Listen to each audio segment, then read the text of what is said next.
श्री शिवाय नमस्तुभ्यम। आज बुध प्रदोष व्रत है। प्रदोष व्रत को हिंदू धर्म में बहुत ही शुभ और महत्वपूर्ण माना जाता है। इस दिन पूरी निष्ठा से भगवान शिव की आराधना करने से जातक के सभी कष्ट दूर होते हैं और मृत्यु के बाद उन्हें मोक्ष की प्राप्ति होती है।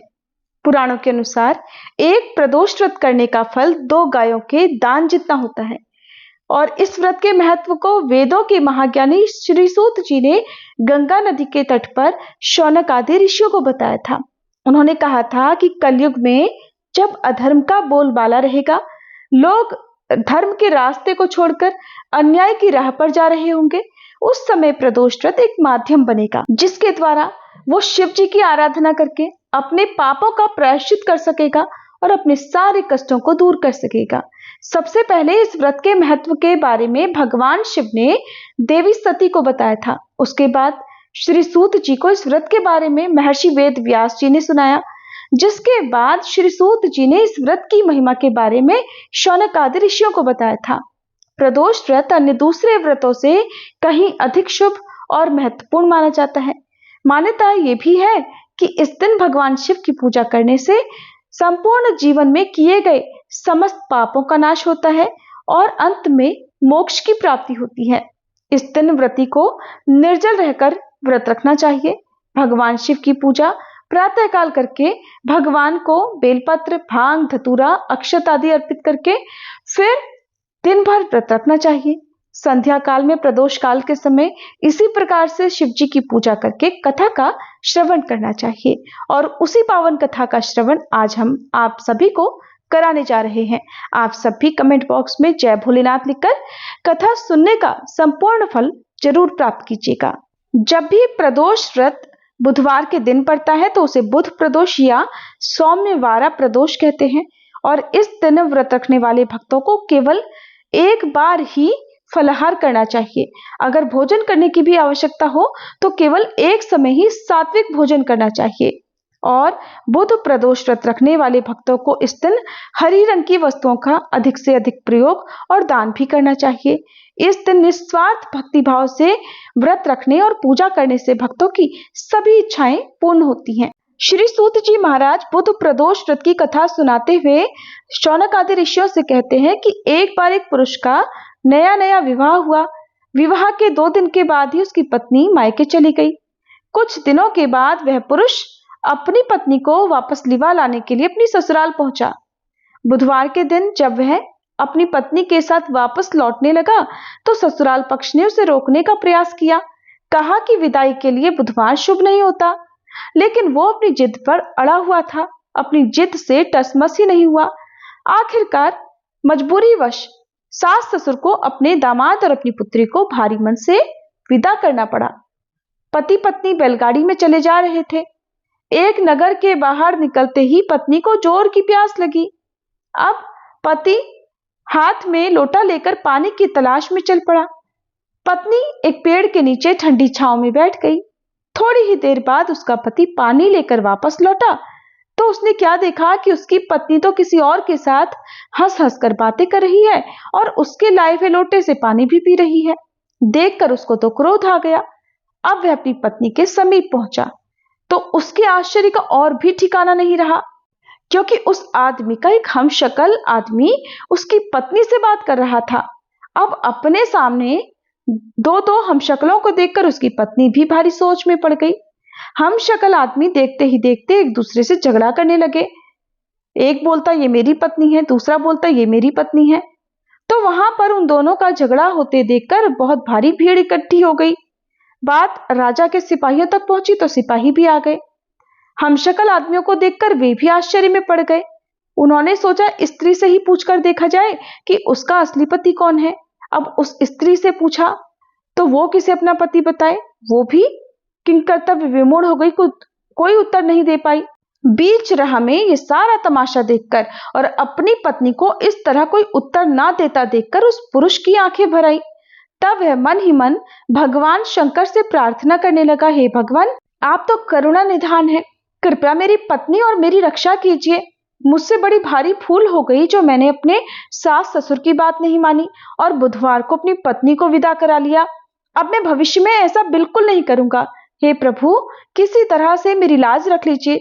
जैसे ही उसने प्रार्थना की, उसकी प्रार्थना पूरी हुई कि दूसरा पुरुष देखते ही देखते अंतर्ध्यान हो गया। जिस समय वह पुरुष सच्चे मन से प्रार्थना कर रहा था, दरअसल वह प्रदोष काल का समय था। और अगर कोई भक्त प्रदोष काल में सच्चे मन से भोलेनाथ को पुकारता है तो उसका दुख भगवान की कृपा से अवश्य दूर होता है, उसकी मनोकामना भी अवश्य पूर्ण होती है। इस प्रकार वह दोनों पति पत्नी सकुशल अपने घर पहुंच गए। उस दिन के बाद से पति पत्नी नियम पूर्वक बुध त्रयोदशी व्रत अर्थात बुध प्रदोष व्रत रखने लगे।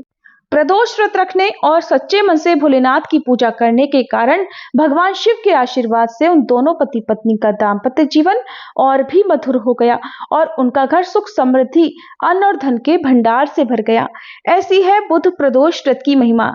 प्रिय श्रोताओ, हमारे सनातन धर्म के अनुसार हर तिथि के कोई ना कोई देवी अथवा देवता है और अगर कोई भी मुख्य व्रत त्योहार उस दिन पड़ता है, ऐसे में अगर उस तिथि के देवी अथवा देवता की पूजा ना किया जाए, ध्यान ना किया जाए या उनसे संबंधित कथा का श्रवण ना किया जाए तो सुनी गई कथाओं का या की गई पूजाओं का अधूरा फल प्राप्त होता है। और हिंदू धर्म में बुधवार का दिन विघ्नहर्ता भगवान श्री गणेश जी को समर्पित होता है। तो हम सभी के संकटों का नाश हो और विघ्नहर्ता भगवान की कृपा से हम सभी के मनोरथ पूर्ण हो, इसके लिए आइए सुनते हैं गणेश भगवान की कथा। पौराणिक और सबसे अधिक प्रचलित श्री गणेश जी की कथा के अनुसार एक बार देवतागण कई विपदाओं में घिरे हुए थे। तब वह सहायता मांगने भगवान शिव के पास आए। उस समय भगवान शिव के साथ गणेश जी और कार्तिकेय जी भी बैठे हुए थे। देवताओं की बात सुनकर भगवान शिव ने गणेश जी और कार्तिकेय जी से पूछा कि तुम में से कौन देवताओं के कष्टों का निवारण कर सकता है। तब कार्तिकेय जी और गणेश जी दोनों ने ही स्वयं को इस कार्य के लिए सक्षम बताया। इस पर भगवान शिव ने दोनों की परीक्षा लेते हुए कहा कि तुम दोनों में से जो सबसे पहले पृथ्वी की परिक्रमा करके वापस आएगा वही देवताओं की मदद करने जाएगा। भगवान शिव के मुख से ये वचन सुनते ही कार्तिकेय जी अपने वाहन मोर पर बैठकर पृथ्वी की परिक्रमा करने के लिए निकल पड़े। परंतु गणेश जी सोच में पड़ गए कि मूषक के ऊपर चढ़कर सारी पृथ्वी की अगर वे परिक्रमा करेंगे तो इस कार्य में तो उन्हें बहुत समय लग जाएगा। तभी उन्हें एक उपाय सूझा। इसी कारण वे बुद्धि के देवता समझे जाते हैं। गणेश जी अपने स्थान से उठे और अपने माता पिता की 7 बार परिक्रमा करके वापस अपने स्थान पर आकर बैठ गए। परिक्रमा करके लौटने पर इधर कार्तिकेय जी स्वयं को विजेता बताने लगे, क्योंकि उन्होंने भगवान गणेश जी को पहले की तरह यथावत अपने स्थान पर ही बैठे हुए देखा। तब भगवान शिव ने गणेश जी से पृथ्वी की परिक्रमा न करने का कारण पूछा। गणेश जी ने कहा, प्रभु, माता पिता के चरणों में ही तो समस्त लोक होते हैं। यही जानकर मैंने आप दोनों की परिक्रमा कर ली। ये सुनकर भगवान शिव ने गणेश जी को देवताओं के समस्त संकट दूर करने की आज्ञा दी। इस प्रकार भगवान शिव ने गणेश जी को आशीर्वाद दिया कि चतुर्थी तिथि के दिन जो भी भक्त तुम्हारा पूजन करेगा और रात्रि में चंद्रमा को अर्घ्य देगा, उसके तीनों ताप यानी दैहिक, दैविक और भौतिक ताप दूर हो जाएंगे। इस व्रत को करने से व्रतधारी के सभी तरह के दुख दूर होंगे और उसे जीवन में सभी प्रकार के भौतिक सुखों की प्राप्ति होगी। चारों दिशाओं से मनुष्य की सुख समृद्धि बढ़ेगी। पुत्र पौत्र आदि और धन ऐश्वर्य की कोई कमी नहीं रहेगी। यही कारण है कि भगवान श्री गणेश जी को विघ्नहर्ता भी कहा जाता है। प्रिय श्रोताओ, अगर भगवान शिव से संबंधित किसी भी पवित्र तिथि पर, जैसे कि आज प्रदोष व्रत है, इस दिन अगर सच्चे मन से भगवान शिव के 12 ज्योतिर्लिंगों में से किसी एक के भी दर्शन करने का सौभाग्य प्राप्त हो जाए, ऐसा संभव न हो तो 12 स्तोत्र का ही पाठ, जप अथवा श्रवण कर लिया जाए। ऐसा भी संभव न हो तो अगर इन 12 ज्योतिर्लिंगों में से किसी एक भी कथा का सच्चे मन से श्रवण कर लिया जाए तो न केवल भगवान शिव की कृपा प्राप्त होती है, बल्कि कुंडली में जो भी दोष होता है उसका भी निवारण हो जाता है। इसलिए आज की इन कथाओं के साथ साथ हम अब आपको भगवान शिव के मल्लिकार्जुन और महाकाल नामक ज्योतिर्लिंगों के आविर्भाव की कथा और उनकी महिमा का वर्णन सुनाने जा रहे हैं। आप सब सच्चे मन के साथ धैर्यपूर्वक कथाओं का श्रवण अवश्य कीजिएगा। द्वादश ज्योतिर्लिंगों का महात्म्य श्री सूत जी शौनक आदि 88,000 ऋषियों को सुनाते हुए कहते हैं कि महर्षियों, मैं अब मल्लिकार्जुन के प्रादुर्भाव का प्रसंग सुनाता हूँ, जिसे सुनकर बुद्धिमान पुरुष सब पापों से मुक्त हो जाता है। जब महाबली तारकासुर को मारकर शिवपुत्र कुमार कार्तिकेय सारी पृथ्वी की परिक्रमा करके फिर कैलाश पर्वत पर आए और फिर गणेश जी के विवाह की बात सुनकर वे क्रौंच पर्वत पर चले गए, तब देवी पार्वती जी और भगवान शिव ने वहां जाकर अनुरोध किया। इस पर भी वे वापस नहीं लौटे तथा वहां से भी वे 12 कोस दूर चले गए। तब भगवान शिव और देवी पार्वती ज्योतिर्मय स्वरूप धारण करके वहीं प्रतिष्ठित हो गए। वे दोनों पुत्र स्नेह से आतुर होकर पर्व के दिन अपने पुत्र कुमार को देखने के लिए उनके पास जाया करते हैं। अमावस्या के दिन भगवान शंकर स्वयं वहां जाते हैं और पौर्णमासी के दिन देवी पार्वती जी निश्चय ही वहां पदार्पण करती हैं। उसी दिन से लेकर भगवान शिव का मल्लिकार्जुन नामक एक लिंग तीनों लोकों में प्रसिद्ध हुआ, जिसमें भगवान शिव के साथ साथ देवी पार्वती जी यानी दोनों की ज्योतियां प्रतिष्ठित हैं। मल्लिका का अर्थ है पार्वती जी और अर्जुन शब्द भगवान शिव का ही वाचक है। और जो भक्त सच्चे मन से उस लिंग का दर्शन कर लेता है वह समस्त पापों से मुक्त हो जाता है और उसके सभी मनोरथ भी सिद्ध हो जाते हैं, इसमें संशय नहीं है। इस प्रकार मल्लिकार्जुन नामक द्वितीय ज्योतिर्लिंग का वर्णन किया गया, जो दर्शन मात्र से सब लोगों के लिए सब प्रकार के सुख देने वाला बताया गया है। और जो सच्चे मन से इस महात्म्य का श्रवण करता है उसके भी पाप ताप नष्ट होते हैं और उसे अंत में शिवलोक की प्राप्ति होती है। श्री शौनक आदि ऋषियों ने कहा कि प्रभु, अब आप विशेष कृपा करके तीसरे ज्योतिर्लिंग का भी वर्णन कीजिए। तब श्री सूत जी महाराज कहने लगे, ब्राह्मणों, मैं धन्य हूँ, कृतकृत्य हूँ जो आप श्रीमानों का संग मुझे प्राप्त हुआ। साधु पुरुषों का संग निश्चय ही धन्य है। अतः मैं अपना सौभाग्य समझकर पाप नाशिनी परम पावनी दिव्य कथा का वर्णन करता हूँ, आप लोग आदर पूर्वक सुनो। अवंती नाम से प्रसिद्ध एक रमणीय नगरी है जो समस्त देहधारियों को मोक्ष प्रदान करने वाली है। वह भगवान शिव को बहुत ही प्रिय, परम और पुण्यमयी तथा लोक पावनी है। उसी पुरी में एक श्रेष्ठ ब्राह्मण रहते थे जो शुभ कर्म परायण, वेदों के स्वाध्याय में संलग्न तथा वैदिक कर्मों के अनुष्ठान में सदा तत्पर रहने वाले थे। वे घर में अग्नि की स्थापना करके प्रतिदिन अग्निहोत्र करते और शिव जी की पूजा में सदा तत्पर रहते थे। वे ब्राह्मण देवता प्रतिदिन पार्थिव शिवलिंग बनाकर उसकी पूजा किया करते थे। वेद प्रिय नामक वे ब्राह्मण देवता सम्यक ज्ञानार्जन में लगे रहते थे, इसलिए उन्होंने संपूर्ण कर्मों का फल पाकर वह सद्गति प्राप्त कर ली जो संतों को ही सुलभ होती है। उनके शिव पूजा परायण 4 तेजस्वी पुत्र थे जो माता पिता से सद्गुणों में कम नहीं थे। उनके नाम थे देवप्रिय, प्रेमेधा, सुकृत और सुव्रत। उनके सुखदायक गुण वहां सदा बढ़ने लगे। उनके कारण अवंती नगरी ब्रह्म तेज से परिपूर्ण हो गई।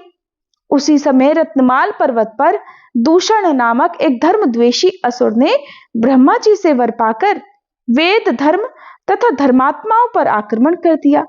अंत में उसने सेना लेकर अवंती यानी उज्जैन के ब्राह्मणों पर भी चढ़ाई कर दी। उसकी आज्ञा से 4 अत्यंत भयानक दैत्य चारों दिशाओं में प्रलय अग्नि के समान प्रकट हो गए, परंतु वे शिव विश्वासी ब्राह्मण बंधु उनसे डरे नहीं। जब नगर के ब्राह्मण बहुत घबरा गए तब उन्होंने उनको आश्वासन देते हुए कहा, आप लोग घबराइए नहीं, बल्कि भक्त वत्सल भगवान शिव पर विश्वास रखिए। ऐसा कहकर शिवलिंग का पूजन करके वे भगवान शिव का ध्यान करने लगे। इतने में ही सेना सहित दूषण ने आकर उन ब्राह्मणों को देखा और कहा, इन्हें मार डालो, बांध लो। वेद प्रिय के पुत्र उन ब्राह्मणों ने उस समय उस दैत्य की कही भी बात नहीं सुनी, क्योंकि वे भगवान शंभु के ध्यान मार्ग में स्थित थे। उस दुष्टात्मा दैत्य ने जैसे ही उन ब्राह्मणों को मारने की इच्छा की, त्यों ही उनके द्वारा पूजित पार्थिव शिवलिंग के स्थान में बड़ी भारी आवाज के साथ एक गड्ढा प्रकट हो गया और उस गड्ढे से तत्काल विकट रूपधारी भगवान शिव प्रकट हो गए, जो महाकाल नाम से विख्यात हुए। वे दुष्टों के विनाशक तथा सत्पुरुषों के आश्रयदाता हैं। उन्होंने उन दैत्यों से कहा, अरे खल, मैं तुझ जैसे दुष्टों के लिए महाकाल प्रकट हुआ हूं, तुम इन ब्राह्मणों के निकट से दूर भाग जाओ। ऐसा कहकर महाकाल शंकर जी ने सेना सहित दूषण को अपनी हुंकार मात्र से तत्काल भस्म कर दिया। कुछ सेना उनके द्वारा मारी गई, कुछ भाग खड़ी हुई। परमात्मा शिव ने इस प्रकार दूषण का वध कर डाला। फिर जैसे सूर्य को देखकर संपूर्ण अंधकार नष्ट हो जाता है, उसी प्रकार भगवान शिव को देखकर उसकी सारी सेना अदृश्य हो गई, भाग खड़ी हुई। तब देवताओं की दुंदुभियां बज उठी, आकाश से पुष्पों की वर्षा होने लगी। फिर उन ब्राह्मणों को आश्वासन देकर सुप्रसन्न हुए स्वयं महाकाल भगवान शिव ने उनसे कहा कि अब आप लोग मुझसे वर मांगिए। उनकी यह बात सुनकर वे सब ब्राह्मण हाथ जोड़कर भक्ति भाव से भली भांति प्रणाम करके नतमस्तक होकर बोले, महाकाल, हे महादेव, दुष्टों को दंड देने वाले हे प्रभु, हे शंभो, आप हमें संसार सागर से मोक्ष प्रदान करें। हे शिव जी, आप जन साधारण की रक्षा के लिए सदैव यही रहें, हमारी यही इच्छा है। प्रभु, हे शंभो, जो भी आपका सच्चे मन से दर्शन करे, ऐसे मनुष्यों का आप सदा ही उद्धार कीजिए। श्री सूत जी कहते हैं, महर्षियों, उनके ऐसा कहने पर उन्हें सद्गति देकर भगवान शिव अपने भक्तों की रक्षा के लिए उस परम सुंदर गड्ढे में स्थित हो गए। वे ब्राह्मण मोक्ष पा गए और वहां चारों ओर की एक कोस भूमि लिंग रूपी भगवान शिव का वास स्थल बन गई। वे शिव जी भूतल पर महाकालेश्वर के नाम से प्रसिद्ध हुए। ब्राह्मणों, उनका दर्शन करने से स्वप्न में भी कोई दुख नहीं रहता। जिस जिस कामना से जो कोई उस लिंग की उपासना करता है, उसे अपना वह मनोरथ प्राप्त हो जाता है तथा परलोक में भी वह मोक्ष का अधिकारी हो जाता है। इस प्रकार महाकालेश्वर और मल्लिकार्जुन नामक ज्योतिर्लिंगों की कथा पूर्ण हुई।